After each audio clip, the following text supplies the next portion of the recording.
我係你嘅8年班靈性教室 Miss Jane， 等我帶你用一個全新嘅角度看待我哋嘅靈性成長。當我哋完成咗10幾20年嘅學校嘅學習，然後又開始咗10幾20年社會大學嘅學習，係時候迎接 turning points， 開始 spiritual schooling 啦。今日我分享嘅演講係 GA194 大天使 Michael 嘅使命，古代瑜伽與現代瑜伽。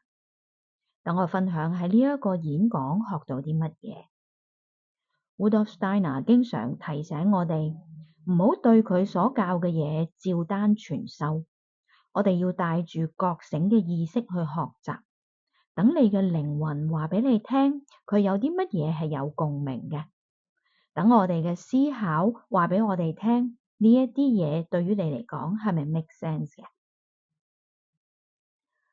自古以嚟，瑜伽都係靈性發展一個重要嘅渠道。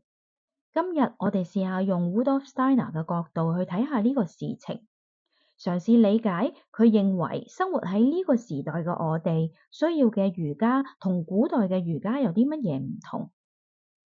要探討呢一個事情，我哋必須要從人類演化開始講起。喺人智學，人類嘅演化並唔單單係咩時候我哋冇咗尾巴，而係更深入咁去睇人類意識嘅轉變，以及我哋同靈性世界嘅關係喺呢個演化過程中發生咗乜嘢嘅變化。喺人智學嘅理解入面，人嘅演化過程經過前亞特蘭提斯嘅時代同埋後亞特蘭提斯嘅時代，先至嚟到我哋而家生活嘅呢個時代。喺 Rudolf Steiner 嘅呢篇演講裏面，我哋主要探討後亞特蘭提斯時代人類同靈性世界關係當中，過去發生咗咩事，而家嘅狀態係點樣。然後我哋就知道喺我哋呢個時代，我哋需要嘅瑜伽係點樣嘅瑜伽，能夠幫助我哋踏上靈性發展嘅路。加入成為我 Patreon 8年班靈性教室嘅會員啦。喺呢個時代，過靈性嘅生活唔一定要走進寺廟，